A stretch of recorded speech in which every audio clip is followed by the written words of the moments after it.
Ingat cerita dalam kitab Durratun Nasihin. Saya ulang lagi cerita ini untuk sugesti. Ada buajingan tengik pernah membunuh 99 orang. Satu saat hidayah datang kepadanya, terniat ingin bertaubat. Dicarinya seorang ustadz. Ketemu ustadz kepala ngajar. Ustadz, ya, apa? Saya mau taubat. Diterima apa tidak taubat saya? Emangnya dosa kamu apa? Saya pernah membunuh 99 orang, ustadz. Ustadznya melotot. Wih, banyak amat. Nggak segampang itu nyawa hak prerogatif Allah. Cuma Allah yang berhak ngambil. Membunuh tanpa alasan yang benar dosa besar. Dosamu kelewat banyak, mas. Nggak bisa. Dia ponis lebih dulu kayak surga milik bapak moyangnya. Ini preman kita pikir ini ustadz saya niat baik-baik kok ngomongnya nggak enak. Daripada 99 tanggung, saya lempengin aja nih urusan dah. Dibabat lagi ustadz. Tamat. Selesai. Pas. Cepet. Niat taubatnya masih terus. Dia mengembara sampai ketemu seorang ustadz yang bijak. Waalaikumsalam ustadz. Salam. Ada apa? Ustadz, saya mau taubat, diterima apa enggak sih? Oh, sebelum mentari terbit dari sebelah barat, sebelum napasmu sampai di tenggorokan, Allah akan menerima taubatmu. Boleh jadi dosamu besar, tapi ampunan Allah lebih besar dari dosamu. Begitu Ustaz. Iya. Cuman ngomong-ngomong dosamu apa sih? Ustaz, saya sih tadinya cuma bunuh 99 orang. Terus ada Ustaz ngomongnya nggak enak, jadi saya cukupin 100. Oh, taubatmu diterima asal benar-benar. Cuma begini saja, kampungmu kampung brengsek tuh, lingkunganmu nggak sehat. Kalau kau pulang ke sana lagi, niat taubatmu bisa lentur dan luntur. Kamu pindah saja, hijrah ke kampung lain yang lebih baik. Baik Ustadz, makasih. Wah, ngepak koper, pindah. Belum sampai ke kampung yang dituju, ajal datang merenggut nyawa. Ketika ruh keluar dari jasad, ini malaikat rahmah dengan malaikat azab rebutan. Kata malaikat rahmah, ini jatah saya. Orang ini sudah taubat, tempatnya di surga. Kata malaikat azab, nanti dulu. Taubat si taubat, 100 bagaimana urusannya? Bertengkar. Akhirnya Allah mengutus malaikat Jibril, kau adili. Kata Jibril, ukur sajalah mana yang lebih dekat, kampung yang dituju atau kampung yang ditinggalkan. Ketika diukur, kampung yang dituju lebih dekat dari kampung yang ditinggalkan. Kata Jibril, dia jatah malaikat rahmah, taubatnya diterima Allah. Nah, kalau mendengar riwayat seperti ini, jangan diartikan bahwa untuk taubat mesti membunuh 100 orang. Ini harus diartikan bagaimanapun besar dosa dan kesalahan yang kita lakukan, jangan putus asa dari rahmat Allah. Sebaliknya, bagaimanapun banyak kebaikan yang kita kerjakan, jangan puas hati dan sombong diri. Kita belum tahu akhir perjalanan hidup ini. Kita hanya berbuat dan berbuat. Kepastian itu haknya Allah. Ada yang masuk neraka karena menyiksa kucing. Ada yang masuk surga walaupun sudah membunuh 100 orang.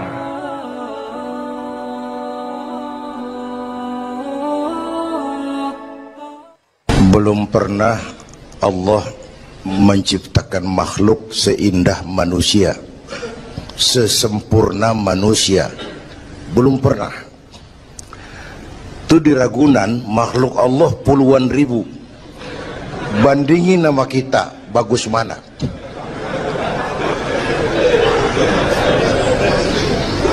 Ada makhluk Tuhan tuh yang disebut malaikat, diciptakan dari cahaya, immaterial, dan karena itu tidak perlu material. Malaikat diberikan akal tapi tidak diberikan nafsu.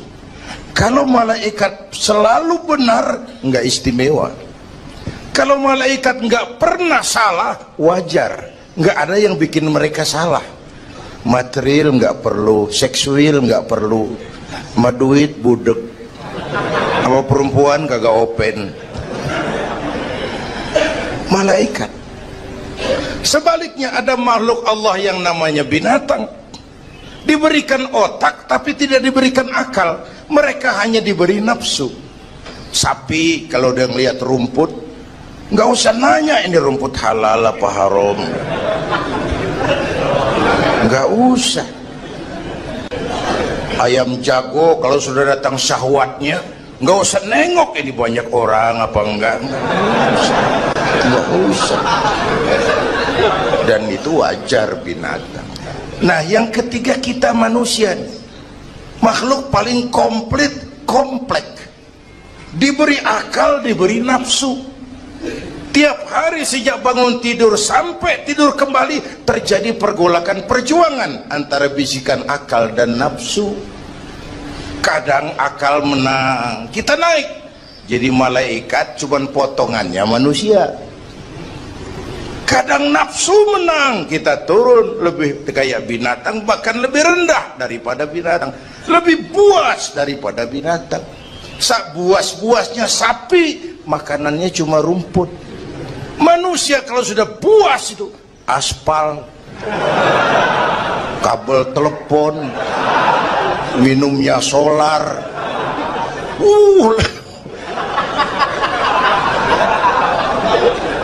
lebih buas dari binatang sekalipun.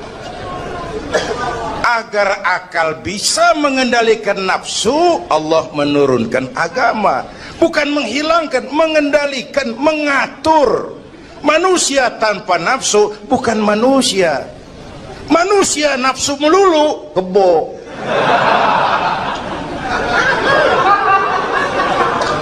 Islam nih, agama nih nggak ngilangin nafsu, ngatur supaya sesuatu pada tempatnya. Jangankan hidup berkehidupan, pakai kopiah saja mesti ada caranya tuh. Ya, ada cara ceramah ya gini, dagang miringin dikit, main gaple begini.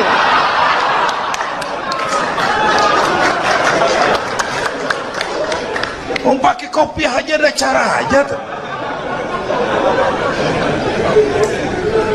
Mengendalikan nafsu itu ditempatkan pada tempatnya, bukan menghilangkan nafsu. Laki-laki perlu perempuan, perempuan perlu laki-laki, itu nafsu. Islam ngatur lewat pintu yang disebut nikah. Maka dalam Islam jangankan orang biasa, kiainya boleh kawin. Bener, saya kalau kiai nggak boleh kawin saya pilih mundur saya. Berat rontok rambut.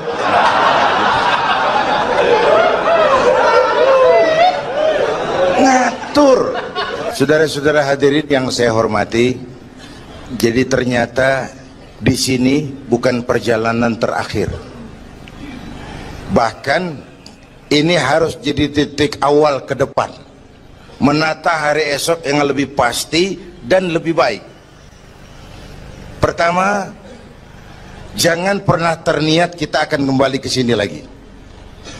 Jangan pernah terniat bahwa kita optimis, itu harus. Bahwa kita semua punya salah, itu pasti. Nih, saya nih, Zainuddin nih, kalau mengharap masuk surga pakai amal yang saya kerjakan sendiri, roman-romannya tipis harapan. Bener.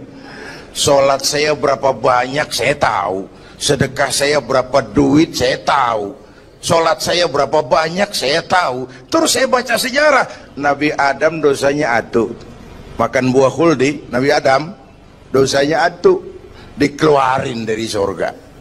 Kita dosa banyak, pengen masuk. Kan kagak nyambung nih, nggak nyeklek. Untung Allah itu bukan Tuhan pendendam. Allah itu ramah dan penuh rahmah. Manusia, dosamu banyak, coba kau lihat rahmatku jauh lebih banyak. Manusia, dosamu besar, lihat ampunanku jauh lebih besar. Kau nangis di hadapanku, aku senyum melihatmu. Kau berjalan menujuku, aku lari menyambutmu. Sini manusia, sini. Itu yang bikin kita optimis. Allah ramah dan penuh rahmah. Tuhan kita bukan Tuhan pendendam. Jangankan kita nih yang ada dalam Duratan Riyadhus Shalihin itu kan riwayat lama.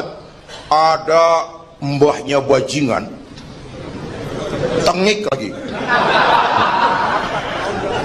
Ini pernah membunuh 99 manusia, 99 orang dibunuh. Bayangin, satu hari datang hidayah, ada keinginan taubat kembali, berangkat dia cari ustadz mau menyatakan taubat. Yang ditemuin ustadz belum tapi matang, masih mengkel. Assalamualaikum ustadz. Salam. Kenapa ustadz? Saya mau nanya, apa? Saya mau taubat, bisa nggak sih? Emang dosa ente apa? Saya pernah bunuh 99 orang ustadz. Oh, ente kelewatan amat. 99 mau gedean itu, susah taubatnya, susah. Enak aja 99 dibunuh, kurang ajar ente. Oh, niat namanya bajingan digituin naik darahnya. Sialan nih ustadz nih. Orang mau taubat kok ngomongnya nggak enak. Gue pikir daripada 99 dengan gue lempengin nih. Akhlakul karimah itu kriterianya itu langsung dari Allah. Jadi bukan manusia yang menentukan sesuatu itu baik, benar, salah. Itu hak prerogatif Allah. Nah, akhlak ini lebih lengkap, lebih sempurna daripada seorang yang daripada adat misalnya. Anak muda yang lewat di depan orang tua membungkukkan badan, itu dianggap sudah cukup beradat, tapi belum tentu berakhlak. Niatnya apa dia membungkukin badan? Ngelihat kaki-kaki udah bongkok. Tergantung niatnya itu.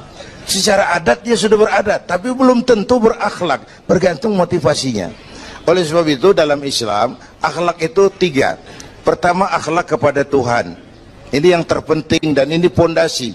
Akhlak kepada Tuhan itu intinya 2. Jangan menyekutukannya dengan sesuatu pun, jangan menyembah kecuali hanya kepadanya. Itu berakhlak apa tidak kita kepada Tuhan, kelihatan dari 2 ini. Jangan menyekutukannya dengan sesuatu, jangan menyembah kecuali hanya kepadanya. Itu sumber nilai akhlak. Jangan menyekutukan Tuhan dengan terang-terangan atau remeng-remeng. Kadang-kadang kita terang-terangan enggak, remeng-remeng kejebak.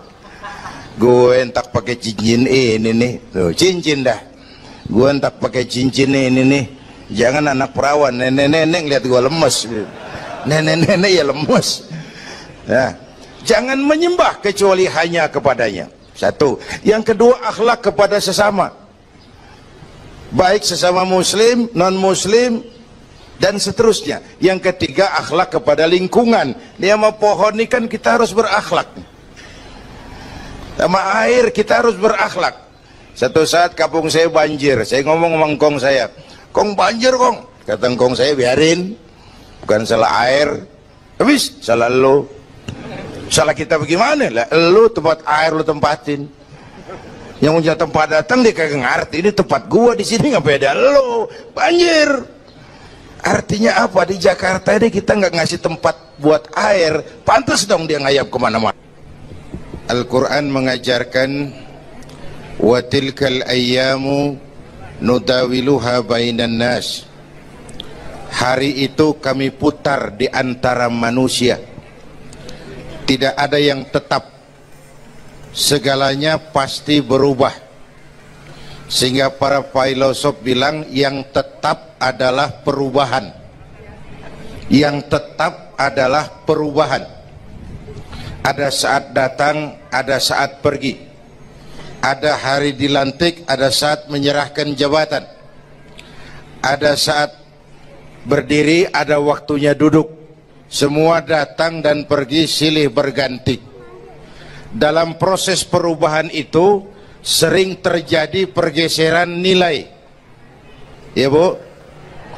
Apaan? Serius banget. Emang kudu serius. Dalam perubahan itu sering terjadi yang disebut pergeseran nilai.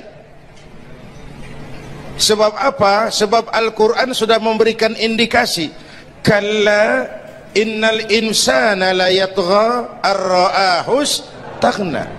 Manusia sering lupa diri apabila melihat dia berada dalam posisi yang mapan. Baik kemapanan itu karena kemampuan intelektual, karena kekuatan materi, atau karena faktor kekuasaan. Dikala itu orang sering lentur dan luntur, mengalami proses degradasi. Banyak orang tadinya dengan lantang teriak berantas korupsi, ganyang korupsi, cuma karena belum dapat kesempatan. Begitu dapat kesempatan, korupsinya lebih gila dari yang diteriakin. Ada nggak yang model begitu? Di luar negeri. Di luar negeri, luarnya lagi malah. Terjadi proses degradasi. Makanya saya sih ngarepin ini menteri-menteri kabinet baru kayak yang kemarin dilantik, DPR baru, saya ngarepin waktu dilantik tuh baca doanya nawaitu sauma godin. Niat puasa dulu deh. Ini negara lagi kurang tapi bagus, ekonomi masih gonjang ganjing, rakyat masih Senin Kemis. Nawaitu sauma godin dulu deh. Nunda dulu, nunda tempe boleh abis maghrib. Nunda entaran. Tahu boleh abis maghrib. Menteri mau naik mobil mewah boleh, ntar kalau ekonomi udah mendingan, rakyat napasnya udah pada lega. Nawaitu saum, ini malah dilantik malah Allahumma lakasumtu. Doa buka puasa yang dibaca habis rakus semua jadi.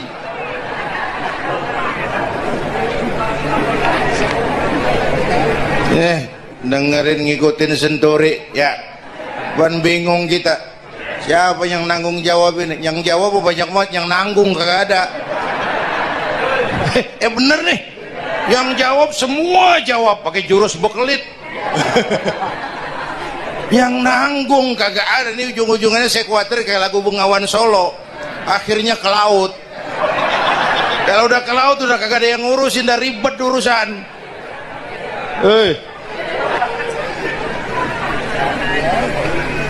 Kita ini sekarang banyak yang merasa pinter tapi tidak pinter merasa. Akibat era informasi kita banyak tahu tapi nggak tahu banyak. Coba dong, siapa aja ngomong apa aja diomongin, begitu dia dalemin gue juga katanya. Banyak tahu tapi nggak tahu banyak. Merasa pinter tapi nggak pinter merasa. Orang tuh kalau merasa pinter yang timbul keangkuhan, tapi kalau pinter merasa yang timbul kebijakan. Ayolah, nah itu sama godin sebentar kok, nunggu maghrib deh. Kalau ekonomi udah beres, rakyat hidupnya udah rada mapan, itu menteri mau pakai mobil buahnya mewah masa bodo amat. Ya, dong menteri-menteri di Inggris harga mobil dinasnya 200 jutaan, padahal Inggris yang bikin Rolls Royce, Inggris bikin mobil Bentley, Inggris bikin mobil Aston Martin. Aston Martin itu merek parfum apa mobil pakai? Hah? Merek parfum apa mobil? Merek mobil bang. Itu Aston Martin yang dipakai James Bond itu. Oh iya iya, punya pakai? Gue juga katanya.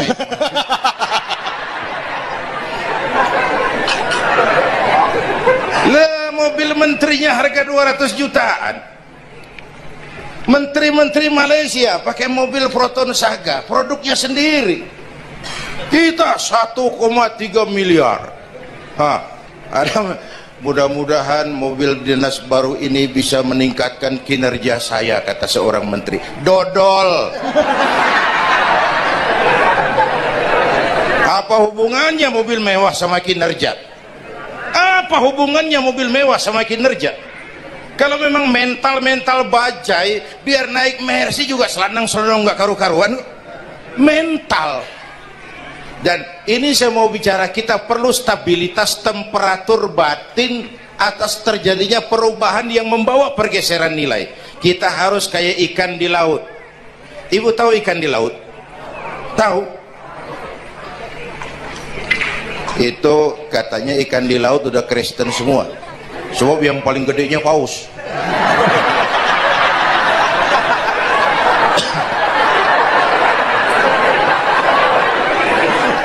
Menghadapi arus perubahan kita itu harus seperti ikan di laut, kata saya tadi.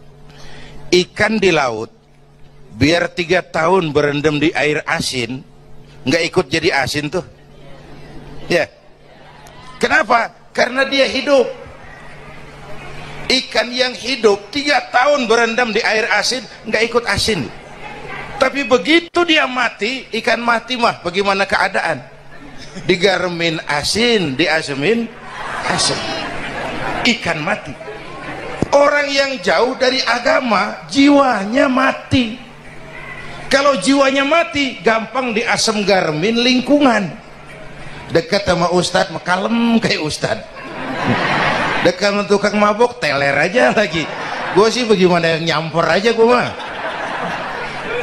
Gampang diasem garemin lingkungan. Tapi orang yang jiwanya hidup, silakan buka tempat pelacuran di samping rumah saya, pantang saya ikut.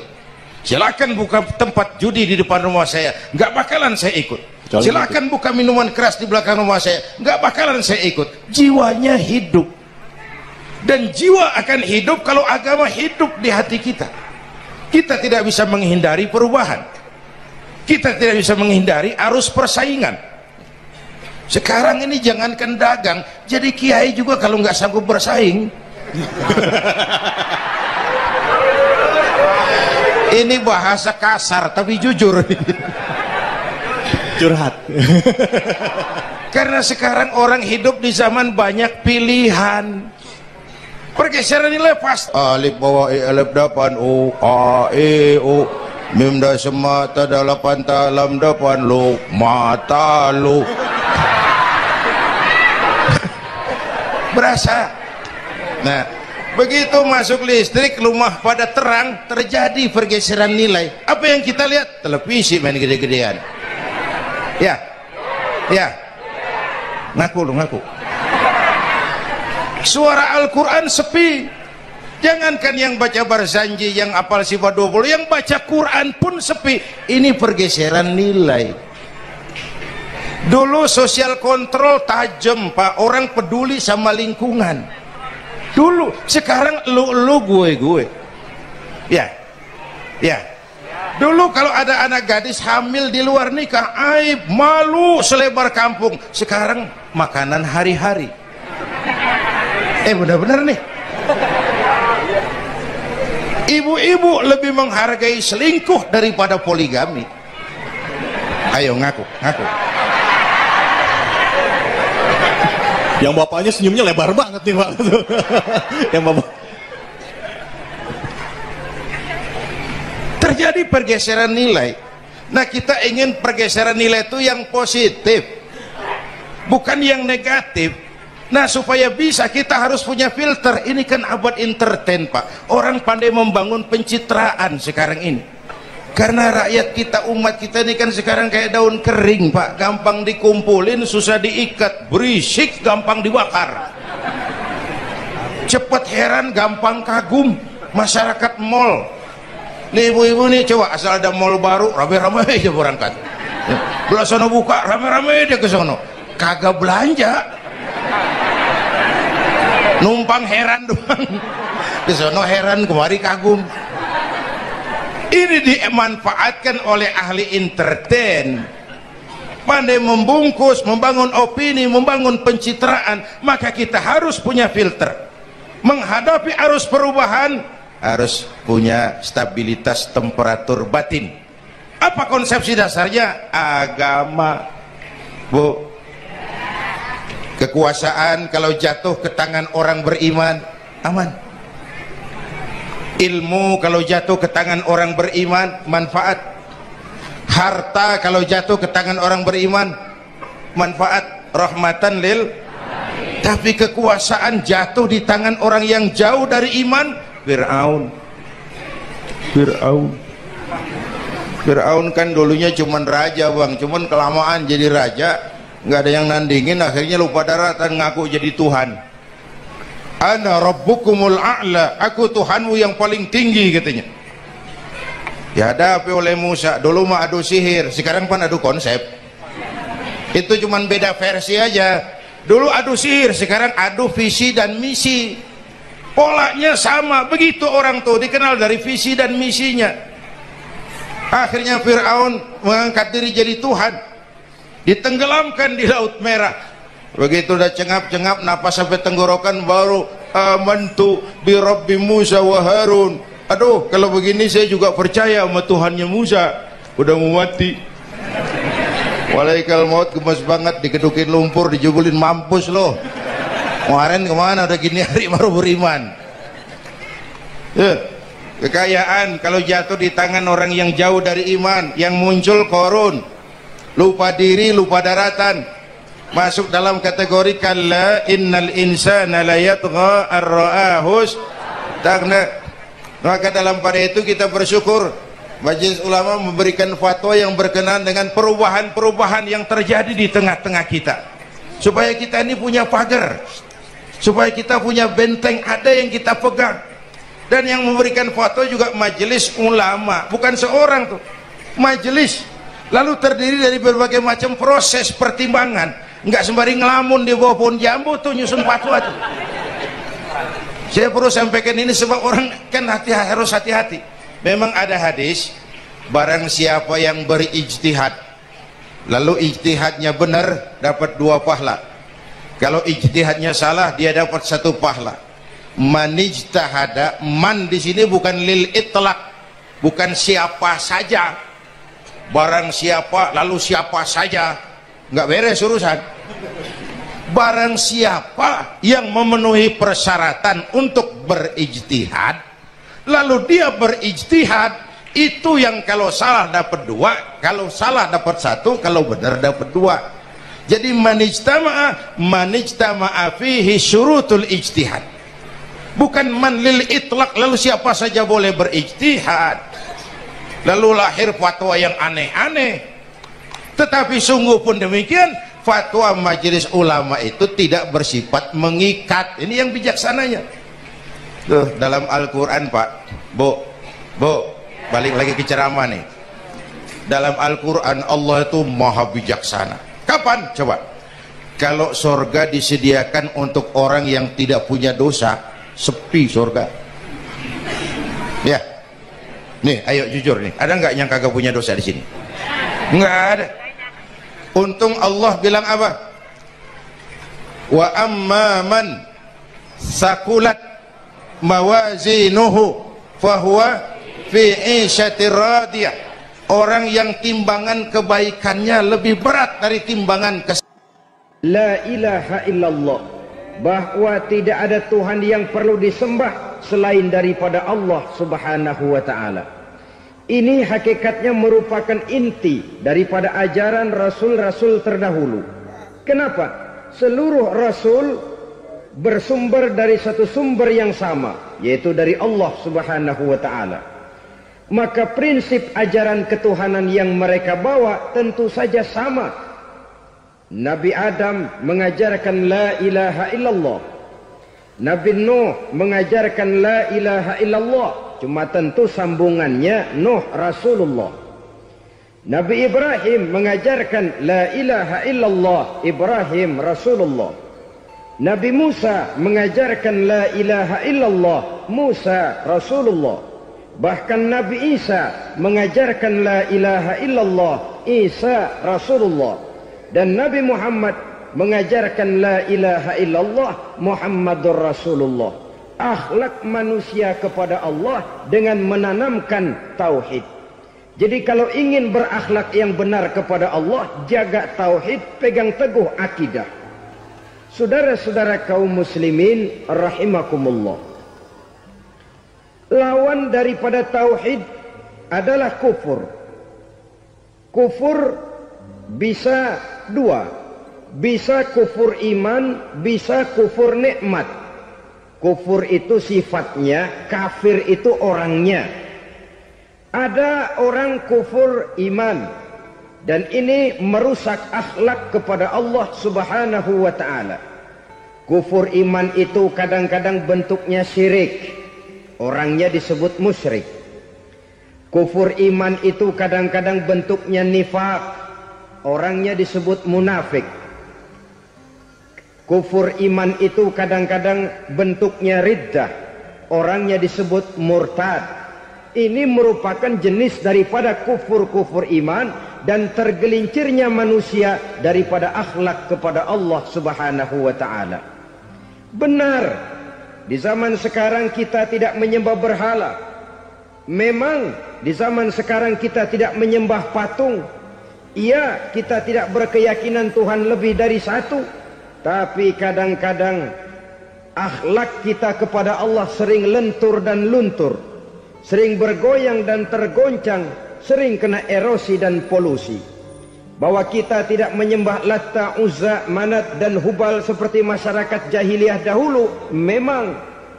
Tapi Latta zaman sekarang, Uzza zaman sekarang, Manat dan Hubal di zaman sekarang, berhala-berhala di abad kita sekarang ini, kadang-kadang bernama harta, kadang-kadang bernama wanita, kadang-kadang bernama tahta, mungkin juga bernama Toyota.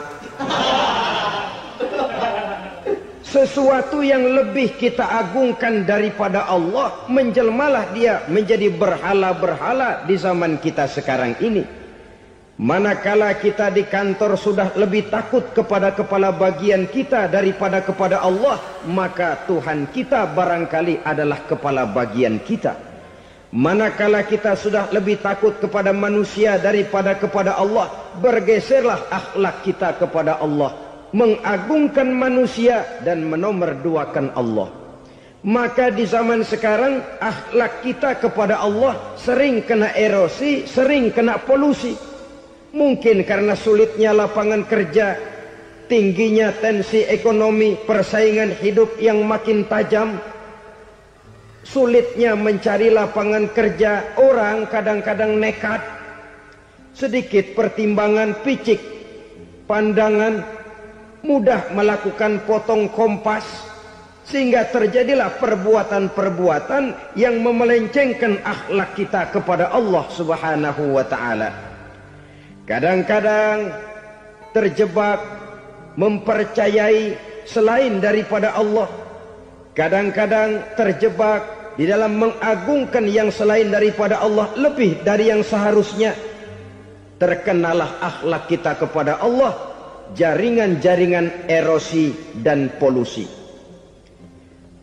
Kufur sebagai lawanan daripada tauhid merupakan sifat daripada orang yang tidak berakhlak kepada Allah. Bentuknya pertama bisa syirik. Syirik itu artinya meyakini ada Tuhan lain selain daripada Allah. Itu yang namanya syirik. Jadi percaya Tuhan ada, cuman Tuhannya kelebihan. Itu yang disebut syirik, dan itu merupakan cerminan dari akhlak yang rusak kepada Allah subhanahu wa ta'ala. Berkeyakinan Tuhan lebih dari satu, berkeyakinan bahwa Tuhan itu beranak atau diperanakkan, atau mengagungkan sesuatu sama dengan Allah, atau menjadikan yang selain Allah sebagai tujuan akhir daripada perjalanan kehidupan ini, maka itu sudah terjebak kita dalam musyrik. Dan syirik satu dosa yang tidak berampun. Bahasa kasarnya, yang namanya syirik itu jenis bapak moyangnya dosa. Saudara-saudara, sebab itu saya pesan, kalau memang terpaksa, biasanya yang tinggal di kota-kota besar itu kalau tidak kepengen dosa kan susah. Kalau terpaksa harus bikin dosa, cari yang kecil-kecil saja, yang kira-kira taubatnya gampang. Umpamanya pulang sholat Jumat nukar sendal, umpama yaitu jelas dosa, tapi dosa yang taubatnya agak mudah. Jangan sampai terjebak ke dalam syirik, menyekutukan Allah. Kalau sudah menyekutukan Allah, Allah dimadu, murka benar Allah kepada kita. Innallaha la yaghfiru ayyushraka bih wa yaghfiru ma duna dzalika liman yasha. Allah tidak akan memberi ampun kepada orang yang menyekutukannya dengan sesuatu, tapi Allah mau mengampunkan dosa yang selain itu bagi orang yang dikehendakinya. Jadi orang-orang yang sudah terjebak syirik, menyekutukan Allah, meyakini ada Tuhan lain selain daripada Allah, meyakini Tuhan beranak atau diperanakkan, bagaimanapun baiknya mereka di dunia, bagaimanapun sosial jiwanya, bagaimanapun pemurah tangannya memberikan santunan dan pertolongan kepada orang lain, kalau sudah syirik, seluruh nilai kebaikannya akan tidak ada gunanya lagi. Karena tidak ada tempat nilai kebaikan itu bergantung. Sedangkan kita berbuat baik agar diterima oleh Allah. Kalau Allahnya marah kepada kita, siapa yang akan menerima nilai kebaikan itu sendiri? Ini bentuk yang pertama. Yang nyata-nyata menyembah berhala, syirik. Yang nyata-nyata beriktikad Tuhan lebih dari satu, syirik. Atau yang tersamar. Yang tersamar itu yang sering jadi penyakit kita. Saya sejak ada perkutut ini di rumah, perkutut. Saudara-saudara, yang merusak akhlak kepada Allah, yang merusak tauhid setelah syirik, bisa juga berbentuk nifak. Nifak itu sifatnya, orang yang punya sifat nifak disebut munafik. Asal katanya dari nafakun. Nafakun itu satu lubang yang punya dua muka, seperti goa, ada tempat masuk, ada tempat keluar. Maka munafik orang yang punya dua muka. Kalau bahasa kita, pandai bermain minyak di atas air. Manis jika berhadapan, balik belakang lain bicara. Sehingga apa yang dinamakan nifak, kata Imam Ali Al-Jurjani dalam kitab ta'rifatnya, izharul imanu bil lisan wa kitmanul kufri bil qalbi. Menyatakan, menampakkan iman dengan lidahnya, tapi menyembunyikan kekafiran dalam hatinya. Dengan kata lain, lidahnya mah iman, hatinya mah kafir. Padahal hati itu yang dilihat, padahal hati itu yang dinilai. Kenapa lidahnya mengaku iman? Ya mungkin karena kepepet, mungkin karena kepentingan, mungkin karena ingin mencari kelemahan orang, lalu dia pura-pura beriman. Tapi sesungguhnya hatinya kufur. Ini merupakan penyakit munafik.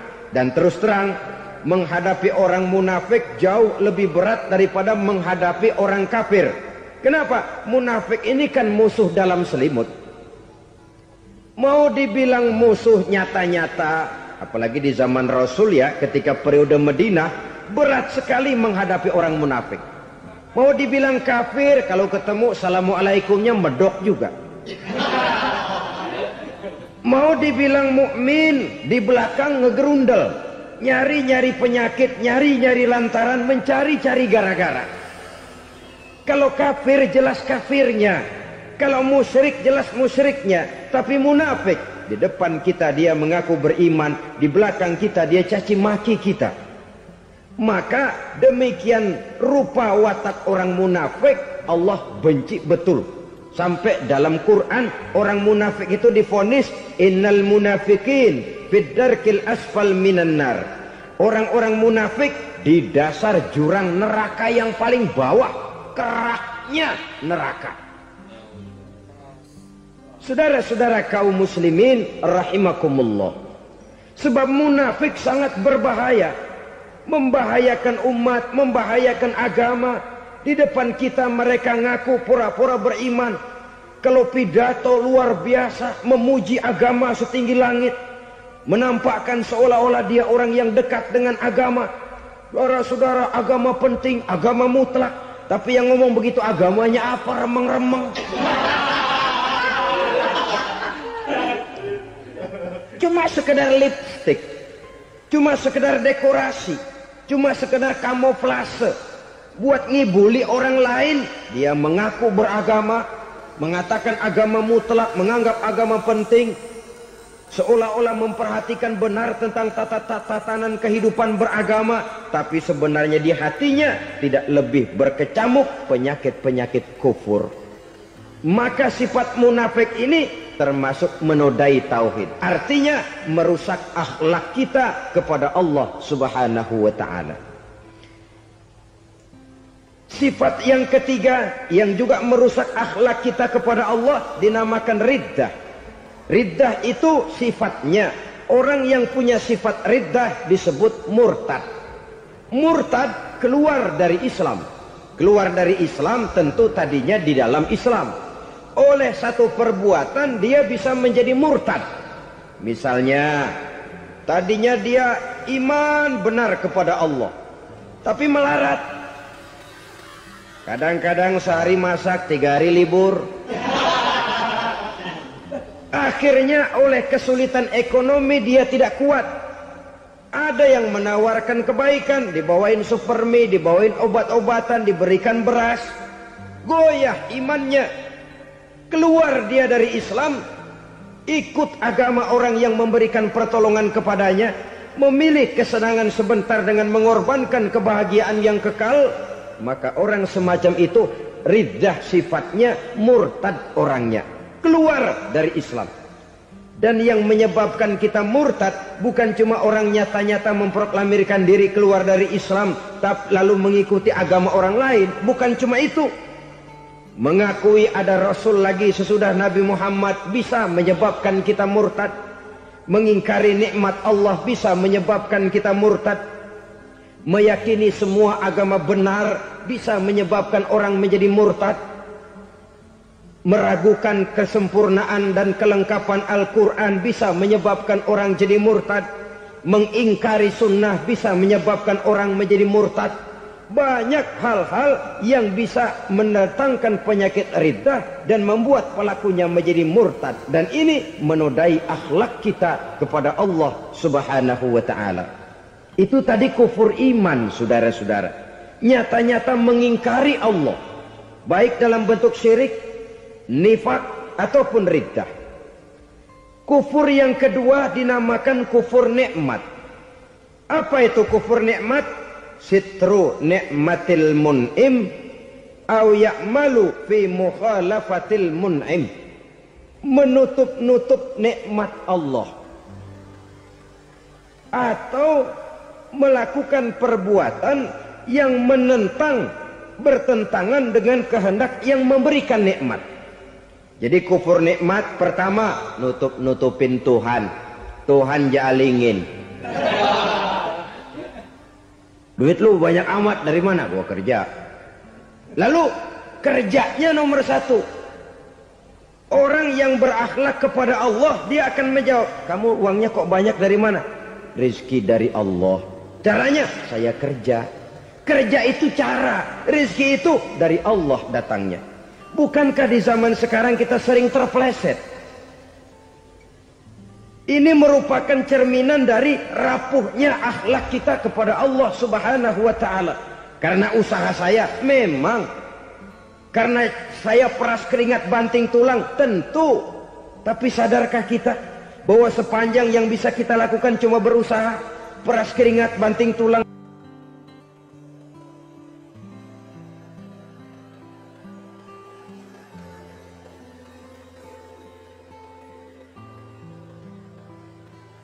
Soal rizki, soal jodoh, soal maut, kitakah yang mengatur? Kitakah yang menentukan? Subhanallah. Manusia sungguh tidak berdaya menghadapi 3 hal paling pokok ini. Rezeki, kita cuma bekerja. Kitakah yang menentukan? Tidak. Kita berusaha saja rezeki belum pasti dapat, apalagi kalau kita tidak berusaha. Jangan terjebak dalam fatalisme, belum perang udah nyerah. Emang dasar rezeki datangnya dari Tuhan, nggak usah kerja, dan ntar juga kalau dia datang. Dari mana datangnya? Kerja saja belum tentu dapat rezeki, apalagi kalau tidak kerja. Yang jelas usaha perlu kepastian, itu urusan Allah. Ini akhlak kepada Allah Subhanahu wa ta'ala. Jodoh juga begitu. Kita berusaha, kita berupaya, Allah menghendaki lain jadinya. Maut juga begitu. Siapa sih yang pengen ngadepi maut? Siapa sih yang pengen mati? Siapa sih yang pengen ketemu malaikat Israel? Tidak seorang pun kalau ditanya, kecuali mereka yang putus asa ya. Kalau otaknya masih normal, mau mati mesti belakangan dulu udah dikit. Tapi yang satu itu saudara, kalau dia sudah datang, tenaga mana yang bisa menolak? Kalau dia sudah berkunjung, kekuatan mana yang bisa menghindar? Kalau dia sudah ingin bertemu, kemana kita bisa melarikan diri? Manusia sepanjang yang dia lakukan hanya berusaha, tapi kepastian, ketentuan dari Allah Subhanahu wa ta'ala. Orang yang kufur nikmat, nutupin Allah. Dia merasa rezekinya adalah mutlak peras keringatnya, seolah-olah Allah nggak punya peranan apa-apa di situ. Oh, ini kan saya bisa rumah begini karena saya kerja keras. Oh, ini mobil saya begini, saya kerja keras. Peras keringat, banting tulang, keras.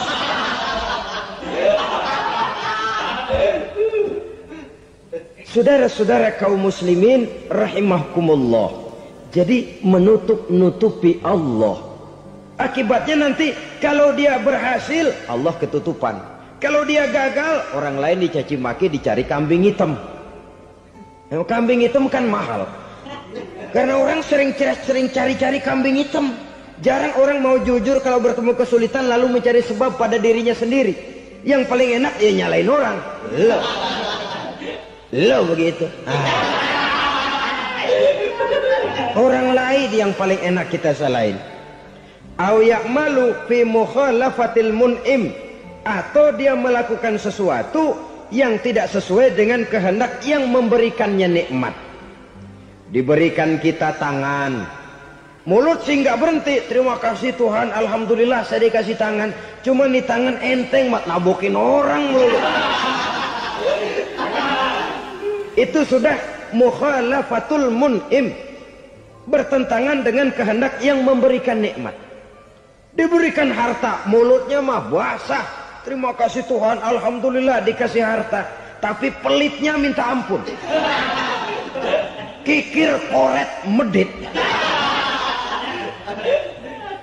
Ini juga termasuk kufur nikmat, mempergunakan suatu nikmat bertentangan dengan kehendak daripada yang memberikan nikmat itu sendiri. Saudara-saudara kaum muslimin rahimakumullah. Oleh karenanya kufur iman memang lebih bahaya daripada kufur nikmat. Tapi jangan lupa, kufur nikmat bisa menyeret orang kepada kufur iman. Nah kalau Allah udah dialingin, Tuhan sudah dinomor duain, lama-lama kenapa dia tidak mendewakan dirinya sendiri? Mendewakan pangkatnya, mendewa-dewakan otaknya, mendewa-dewakan kemampuannya. Pada awalnya dia memang cuma kufur nikmat, tapi lambat laun kalau ini tidak diobati, secara pasti orang akan mengarah kepada kufur iman. Bisa berbentuk syirik, bisa berbentuk nifak, bisa berbentuk riddah. Saudara-saudara, oleh karena itu menjaga akhlak kepada Allah mutlak penting. Sebab apa?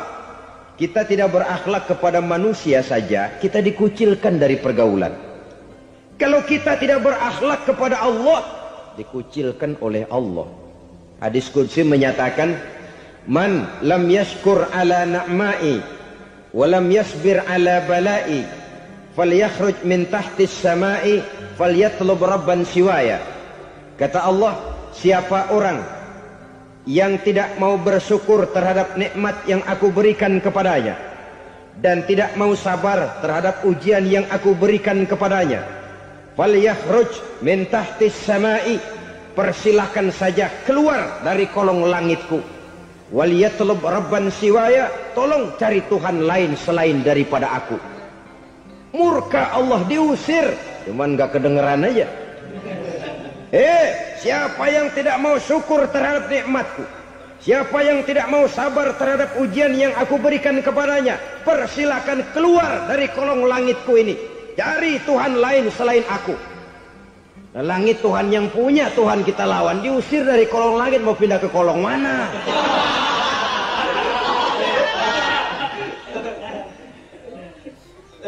Jadi jangan merasa kufur nikmat kan enteng. Iya, kelihatannya begitu, tidak sebahaya kufur iman. Tapi kufur nikmat ini merupakan anak tangga yang kalau kita sudah mulai naik, kita akan naik terus sampai kepada tingkat di mana kita mengalami kufur iman.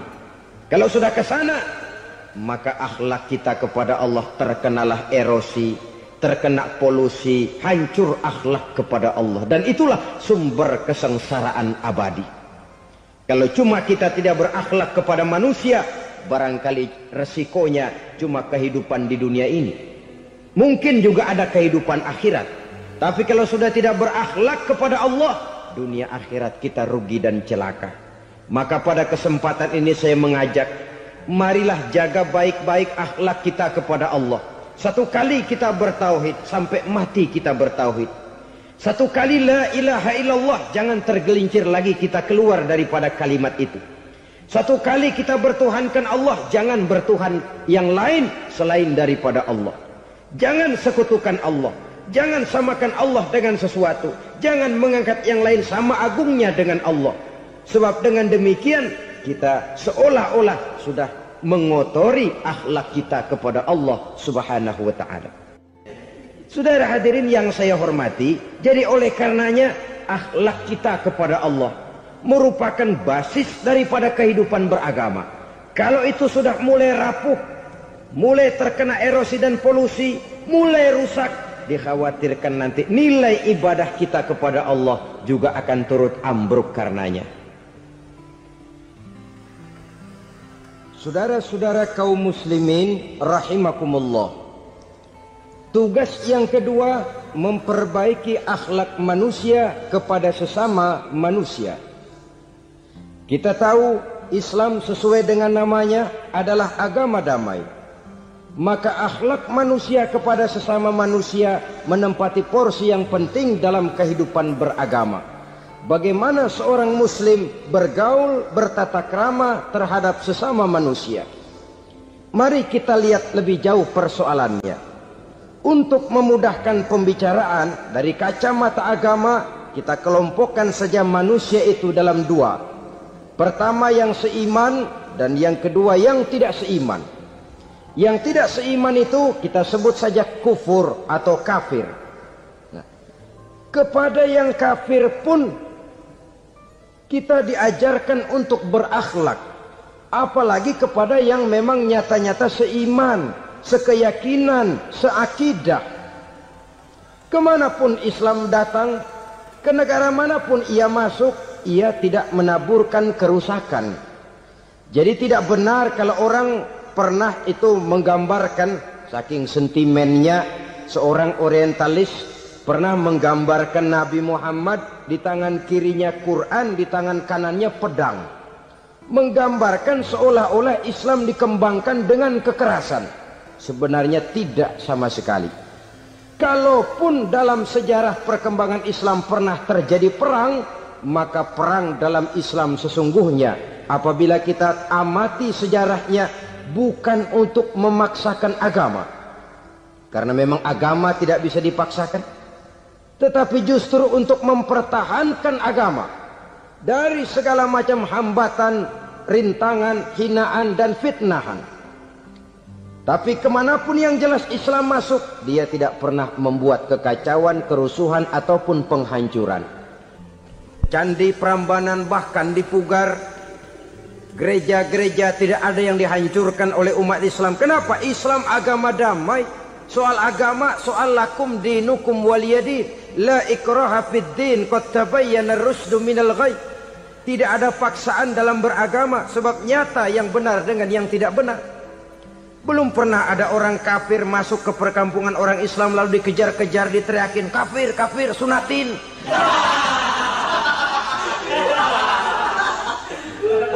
Belum pernah. Kenapa? Islam menghormati orang lain agama. Nah, yang kafir ini macam-macam, saudara. Ada kafir harbi. Nah, ini kafir kerok. Ini kafir yang nyata-nyata memproklamirkan permusuhan kepada umat Islam. Nyata-nyata mengganggu ketenangan umat Islam. Kafir yang seperti ini yang boleh diperangi. Misalnya kita mau sembahyang Jumat dijagain. Nggak boleh sembahyang Jumat, getok palanya. Kafir harbi artinya tantangan perang datang dari mereka, bukan kita yang mulai, mereka yang buka front. Prinsipnya umat Islam tidak boleh mencari-cari musuh, tapi pun tidak boleh lari kalau ketemu musuh. Musuh jangan dicari, ketemu jangan lari. Karena itu kesan seolah-olah umat Islam ini teroris, umat Islam ini destroyer, umat Islam ini sering menimbulkan keonaran, kerusakan. Sungguh satu fitnahan yang sangat keji. Umat Islam adalah umat yang cinta damai. Islam di masa perkembangannya masuki Eropa melalui Selat Gibraltar, Jabal Tariq, memasuki Spanyol. Islam tidak pernah meruntuhkan gereja. Islam tidak pernah membunuh orang-orang Nasrani. Bahkan Islam mewariskan peradaban dan kebudayaan yang begitu tinggi nilainya di bidang ilmu pengetahuan. Sampai ketika itu Barat banyak mengkaji ilmu pengetahuan dari dunia Islam.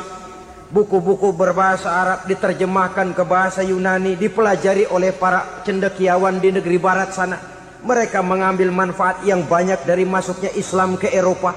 Sementara gereja tetap berdiri dengan megahnya. Kuil-kuil tempat peribadatan tidak satupun yang diusik-usik. Kenapa? Islam agama yang cinta damai. Asal dia tidak diganggu, asal kehormatannya tidak dihinakan. Jadi kafir harbi, kafir yang nyata-nyata nantang perang, ngajak berkelahi. Itu kafir yang nyari penyakit. Kafir harbi ini boleh diperangi dengan catatan mereka yang memang mulai. Yang kedua kafir zimmi. Kafir zimmi, kafir yang hidup di tengah mayoritas muslim, tapi mereka mau hidup dengan aman, damai, tenang. Mereka wajib dilindungi.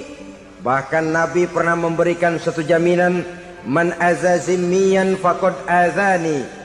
Siapa yang mengganggu orang kafir zimmi sama saja dengan mengganggu saya.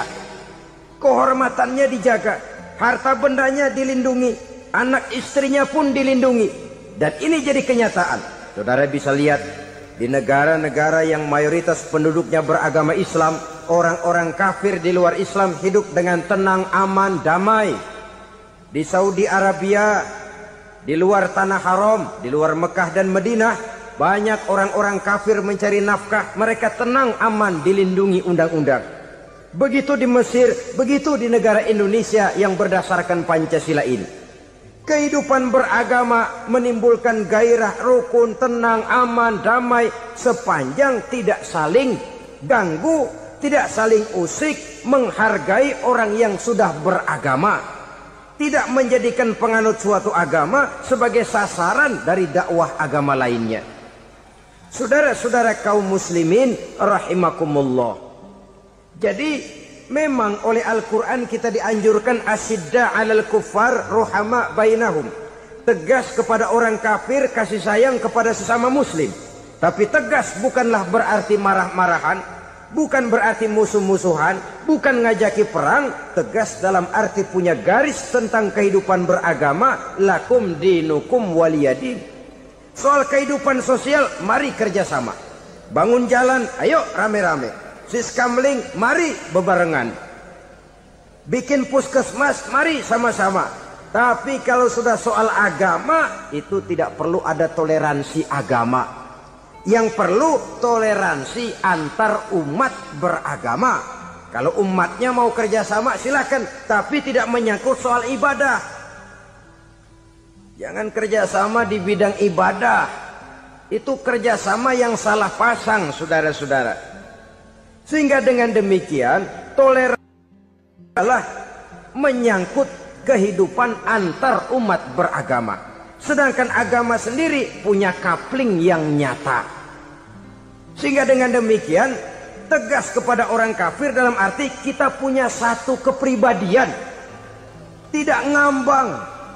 Enggak, lalu kalau ditanya orang, sebenarnya agama lu apa sih? Ah, gua mah gimana musimnya aja. Agama pakai musim kayak rambutan. Akhirnya ya begitu, musim-musiman. Ke masjid kelihatan, ke gereja hayo, ke candi nongol, ke apa? Bingung malaikat bagaimana nyatetnya nih bocah ini. Di mana aja ada. Kita punya satu kepribadian. Saya muslim dan garis saya ini, lakum dinukum waliyadin. Bagi Tuhan persilakan agama Tuhan, bagi kami agama kami. Kami hormati Tuhan, Tuhan hormat kepada kami. Tapi soal agama, couplingnya jelas. Kerjasama, mari urusan muamalah, bidang sosial. Yuk kita siskamling sama-sama dengan orang lain agama. Mari jaga kerukunan, kesatuan, persatuan, kekompakan. Perbaiki jalan yang rusak, mari sama-sama. Mendandani jembatan yang runtuh, mari sama-sama. Tapi sembahyang, couplingnya lain-lain. Sebab Nabi juga dulu pernah ditawarkan begitu loh sama kafir jahiliyah dulu, Quraisy itu. Sudah Muhammad, sekarang begini saja, kita join aja daripada marah-marahan. Hari ini saya oke, menyembah Tuhanmu Allah. Besok gantian kamu menyembah Tuhan kita, Latta, Uzza, Manat dan Hubal. Turun, qul ya ayyuhal kafirun la a'budu ma ta'budun. Soal ibadah couplingnya jelas, tidak boleh dicampur adukkan. Sebab kalau tidak, kita akan mulai kehilangan identitas diri. Dan disitulah krisis kehidupan keyakinan beragama dimulai. Dari krisis identitas. Hujan gede kan mulainya gerimis dulu. Di mana-mana ya gerimis dulu. Gerimis makin lama makin gede. Kita akan mulai dengan kehilangan identitas diri. Dari sana nanti kita malu mengakui keislaman kita. Kalau orang Islam malu mengakui keislamannya, ini kan ironi, menyedihkan. Ngakui Islamnya saja malu, menonjolkan keislamannya malu. Tidak ada rasa bangga beragama. Padahal ini modal dasar. Hanyalah dengan rasa bangga beragama kita lalu konsekuen. Bangga yang tidak konsekuen, wah pokoknya kan gua kan Islam, agama yang paling benar. Tapi hidupnya sendiri jauh dari tuntunan Islam. Itu bangga yang tidak beralasan. Bangga yang tidak perlu dibanggakan sebenarnya. Kebanggaan yang membuat kita konsekuen dan dekat dengan kehidupan beragama. Jadi dengan demikian saudara-saudara, kepada non-muslim kita juga harus berakhlak. Bukankah ini sudah dicontohkan oleh Rasul? Bagaimana beliau disambiti orang di Taif, yang menyambiti malah didoakan. Bagaimana Suraqah mau membunuh beliau, malah Suraqah didoakan. Bagaimana Abu Jahal dan Abu Lahab saking mangkalnya. Ini Abu Jahal pernah gali lubang di kamarnya sendiri, di depan tempat tidurnya. Setelah dia gali lubang, ditutupin pakai keraras korma. Lalu dia tarik selimut, belagak meriang. Dia pesan pesuruhnya, bilangin Muhammad encangnya meriang. Pamannya sakit, minta ditengokin. Nabi dengan segala husnuzonnya berangkat nengokin. Abu Jahal dari balik selimut ngintip. Ah, itu dia Muhammad, itu dia tuh. Dia tuh, masuk Dani, masuk. Mulai dia jalan, senang Abu Jahal. Ah, terus dah. Begitu ke pelosok, masuk ke lubang, gue pendem terus lalu. Memang niatnya mau mencelakakan Nabi. Sudah tinggal beberapa langkah lagi Nabi akan berjalan ke arah lubang itu. Malaikat Jibril ngasih tahu, Muhammad, Abu Jahal pamanmu cuma pura-pura sakit. Di depan tempat tidur itu ada lubang sudah dia gali untuk menjerumuskan kamu. Sudah balik pulang. Balik badan Nabi. Sudah hampir mau melangkah, kakinya malah muter pulang. Abu Jahal yang lihat Nabi sudah hampir jatuh, nggak jadi, balik pulang. Lupa kalau lagi sakit. Udah Muhammad buruan sini. Ke pintu dia kejar, dia lupa sama lubang yang dia gali. Begitu dia kejar, dia yang kepelosok masuk ke dalamnya. Sejak saat itu ada pepatah, man hafara hufratan waqa'a fiha. Siapa yang suka nggali lubang, dia sendiri bakal terpelosok ke dalamnya. Jatuh dia ke lubang yang dia gali. Padahal ya paling banter 2 atau 3 meter paling dalam. Dari dalam lubang itu dia teriak-teriak, Muhammad, tolongin, pamanmu kecebur. Kasih tahu Muhammad, kasih tahu. Datang lagi lah pesuruhnya, Muhammad, pamanmu Abu Jahal kecebur, minta tolong diangkatin. Sudah diulur tambang, habis sambung lagi, nggak bisa sampai. Masa iya, cuma kamu yang bisa nolong. Apa yang dilakukan Nabi? Balik mau nolongin. Akhlak. Kita kalau ada orang gali lubang buat nyeburin kita, dia sendiri yang kecebur. Gorok gua kagak lemin loh. Mati sekalian dah. Nabi mah enggak, balik nolongin tuh Abu Jahal. Kenapa paman kecebur? Iya Muhammad, tolong, tambang udah diulur-ulur, sambung-sambung nggak sampai. Aduh kasihan paman nih, pegang tangan saya. Nabi cuma ulurin tangan, nyampe dipegang oleh Abu Jahal. Diangkat ke atas, nyampe atas, apa kata Abu Jahal? Tambang bergulung-gulung nggak nyampe, kamu cuma pakai tangan doang kok bisa Muhammad, hebat banget sihirmu. Mukjizat dia bilang sihir, udah ditolongin nyelak lagi, kan yang enak kita injak palanya. Orang dulu bilang wah katanya nolongin anjing kejepit, udah selesai ditolongin malah yang nolong digigit. Saudara hadirin yang saya hormati, kepada orang-orang kafir kita harus berakhlak, menghormati mereka, tidak memaksakan satu keyakinan dalam batas-batas yang ditolerir oleh agama, yaitu pada masalah-masalah sosial dan muamalah. Itu kepada non-muslim, apalagi kepada sesama muslim. Baik akhlak kepada orang tua, akhlak kepada guru, akhlak kepada jiran atau tetangga, itu semua termasuk dalam akhlak kepada sesama manusia. Akhlak kita kepada orang tua, kadang-kadang kita orang timur ini ketularan orang barat. Engkongnya dianggap CS. Salaman main kedet aja, halo kong. Engkongnya bahalo dibengong.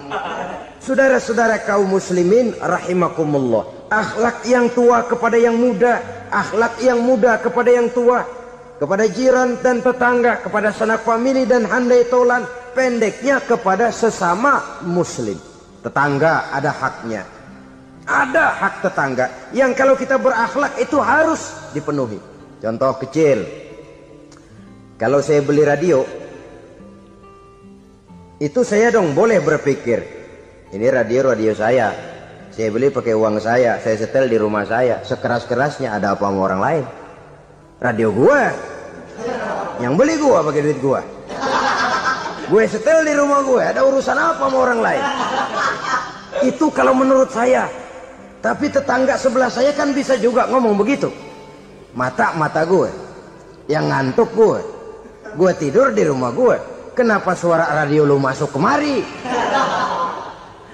Ketika itulah lalu kebebasan saya nyetel radio dibatasi oleh kebebasan tetangga saya yang mau tidur. Ini sudah akhlak namanya. Umpamanya lagi ada Nabi ajarkan, iza tobakhta maraqatan fa'akthir ma'aha wa ta'ahad jiranaka. Kalau kamu masak sayur, banyakin kuahnya, bagiin tetangga kamu. Bukan bagiannya itu yang jadi soal, tapi akhlak kepada tetangga. Udah tahu tetangganya kelaparan, diseksa, goreng ikan asin, se-RW baunya ngayap, kembang kempis orang nungguin. Saudara hadirin ma'asyiral muslimin rahimakumullah. Jadi dengan demikian, kalau sudah kembali kepada orang-orang yang nilai imannya sama dengan kita, apapun organisasinya, Apapun baju yang mereka pakai, kaos yang mereka pakai, jaket yang mereka pakai, kalau sudah seakidah, seiman, jaga akhlak kita. Pendapat boleh berbeda, kaos boleh tidak sama, jaket boleh beraneka warna, bendera boleh beragam-ragam, tapi ukhuwah Islamiyah ini utamakan. Adalah lebih baik mencari persamaan dalam kehidupan dan bukan memperbesar perbedaan. Hanyalah dengan mengembangkan nilai-nilai akhlak semacam ini, toleransi tidak hanya diperlukan kepada yang non-muslim, kepada sesama muslim pun toleransi. Artinya apa? Jangan memponis amalan orang lain. Yang usoli, yang tidak usoli, berjalanlah menurut keyakinannya masing-masing. Jangan lalu memponis, itu namanya nggak toleransi. Kamu nggak pakai usoli ya? Enggak. Brengsek. Kamu pakai usoli ya? Iya. Bidah. Lah dua-duanya kagak yang bener. Kalau yang sembahyang kagak bener, bagaimana yang kagak sembahyang? Apa itu yang bener? Toleransi, setuju dengan perbedaan pendapat, jangan memponis amalan orang lain. Karena kita hanya beramal, hak menerima adalah Allah Subhanahu wa ta'ala. Jangan sebentar-bentar mencap bidah, dolalah, finnar, neraka. Kayaknya neraka kapling orang tuanya kali. Gampang bener masukin orang ke neraka. Kita kadang-kadang bisa toleransi dengan orang luar, tapi kepada sesama muslim toleransi tidak sanggup kita adakan. Mengklaim merasa kita yang benar, orang lain salah semua, itu tidak toleransi namanya. Mentang-mentang jadi ustadz nih, satu-satunya ustadz di sini ya, semuanya mesti ngaji kemari. Kalau nggak ngaji kemari, Islamnya kurang tapi bener. Toleransi, saudara-saudara kaum muslimin rahimakumullah, lapang dada menghargai orang yang berbeda pendapat. Apalagi kalau perbedaan pendapat itu menyangkut hal-hal yang tidak prinsipil, menyangkut hal-hal yang sekunder dalam kehidupan beragama, menyangkut masalah-masalah yang dalam bahasa fikih disebut soal-soal furu'iyah. Tidak usah menyebabkan kita bersih tegang. Kepala sama hitam pendapat boleh berbeda dan halal. Bahkan Nabi mengatakan ikhtilafu ummati rahmatun. Perbedaan pendapat di kalangan umatku bahkan menjadi rahmah, sepanjang perbedaan pendapat itu diiringi dengan rasa toleransi. Tapi kalau sudah main baku hantam, main klaim, memponis orang lain, akhirnya timbullah keretakan. Jangan heran kadang-kadang satu masjid dua kelir. Ya soal kelir boleh kelar-kelir, boleh kelar-kelir, tapi kalau harus terlalu mencolok menyebabkan timbulnya keretakan, saya kira yang akan turun bukan lagi rahmah tapi bala. Bala akan menimpa kita, jatuh kita menjadi umat yang lemah. Oleh karena di antara kita sendiri, sesama kita tidak pandai bertoleransi, tidak lapang dada. Ada anak muda kelihatannya mau majuan dikit, yang tua curiga. Nih, kalau dia maju pasaran gua bangkrut dong nih. Lalu ditekan tuh anak ditekan melejit. Kadang-kadang yang tua maksudnya baik, mau memelihara, yang muda salah terima. Kan tua kejemur. Dari dulu sampai sekarang gitu-gitu doang. Anak kemajuannya. Padahal yang tua barangkali maksudnya juga baik, mau memelihara. Sebenarnya kalau kita bisa mencoba mencari titik temu dengan alur komunikasi, tidak merasa diri yang paling benar, tapi toleransi, boyak menerima pendapat orang lain, setidaknya mau mendengar omongan orang. Yang susah kalau udah kena penyakit nggak mau ngerti omongan orang, nggak mau nerima pendapat orang. Kodok di kolong tempayan, cukeng kayu asem, asal ijo udah ijo aja ijo dah. Nggak ngerti omongan orang, yang kayak begini yang orang jadi kesandung. Oleh karena itu saudara-saudara, alangkah nikmatnya kehidupan ini. Apabila kita menyadari kita ini ummatan wahidah, satu umat yang satu, yang diikat dengan akidah. Kalau kepada yang non muslim saja kita diajarkan untuk berakhlak, apatah lagi kepada yang seiman, seakidah, sekeyakinan. Wajarkah perbedaan pendapat yang kecil-kecil lalu menyebabkan kita bertolak belakang, cerai-berai, centang perenang? Bila bertemu di jalan yang satu menyisih ke kiri, yang lain menyingkir ke kanan. Kalaupun juga bercampur di tengah kumpulan orang banyak, persis air dengan minyak. Yang atu melengos, yang atu madep mojok. Orang lain senyum, dia mau pada manyun.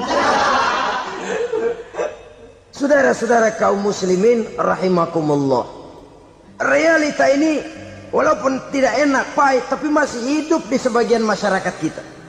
Ini yang perlu kita atasi. Soal toleransi kepada orang lain, sejarah sudah membuktikan. Mari kita jangan cuma bisa mengajak orang lain, umat lain untuk bertoleransi dengan kita, tapi kepada sesama kita. Toleransi ini perlu kita tegakkan, perlu kita bina, terutama di dalam kita menuju bentuk ideal daripada konsep ukhuwah Islamiyah ini, yang memang selalu kita akan cari bentuk-bentuk idealnya sejalan dengan perkembangan situasi dan kondisi yang dihadapi oleh umat. Perbedaan organisasi, perbedaan kepentingan organisasi tidak seharusnya menyebabkan kita merasa meremehkan orang lain dan mengangkat diri, mengklaim diri sebagai yang ter. Jadi dengan demikian, apabila yang pertama tadi akhlak kepada Allah dinamakan hablum minallah, maka yang kedua ini merupakan hablum minan nas. Jikalau baik akhlak kita kepada Allah, baik akhlak kita kepada manusia, nikmat rasanya menjalani kehidupan. Kadang-kadang orang akhlaknya kepada manusia baik, tapi kepada Allah tidak baik.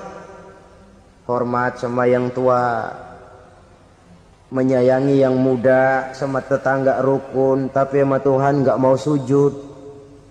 Ini baik kepada manusia, tapi tidak berakhlak kepada Allah. Atau sebaliknya, sujudnya sama Allah mah tekun, bener khusyuk, bahasanya juga fasih, luar biasa.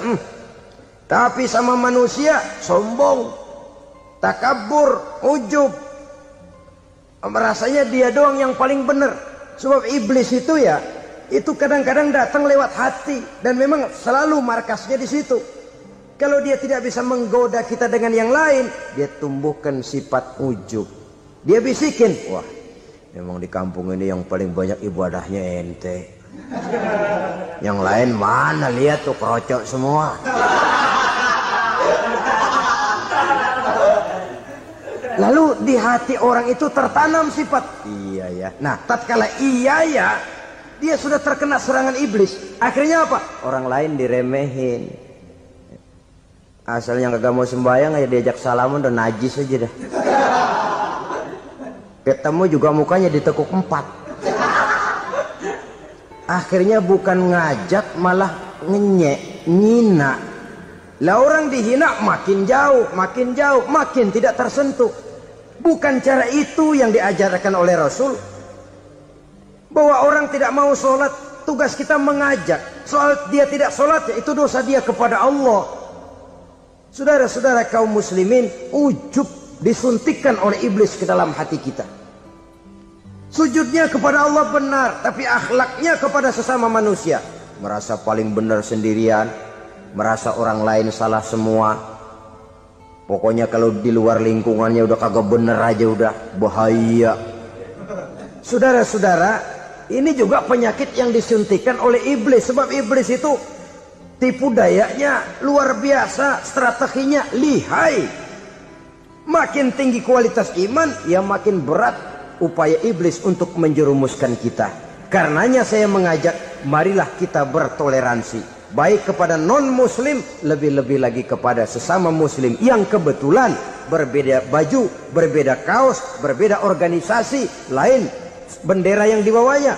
Tapi toleransi mari kita canangkan. Kita terikat oleh ukhuwah Islamiyah. 2. Yang ketiga, akhlak manusia kepada makhluk Allah lainnya di luar manusia. Saudara-saudara, dengan berakhlak kepada Allah, berakhlak kepada sesama manusia, berakhlak kepada makhluk Allah di luar manusia, baik flora maupun fauna, maka mudah-mudahan akan terciptalah satu ekosistem, satu lingkungan hidup yang membuat kita nikmat menjalani kehidupan ini. Inilah saja yang kita bicarakan pada pertemuan kali ini. Marilah kita membina nilai-nilai akhlak walaupun berat tantangannya. Sungguh lebih baik rakyat rendah yang berakhlak tinggi daripada pejabat tinggi yang berakhlak rendah. Karena nilai manusia pada akhirnya ditentukan oleh akhlaknya. Usikum wa nafsi bitaqwallah. Wassalamualaikum warahmatullahi wabarakatuh.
Ada sepatu.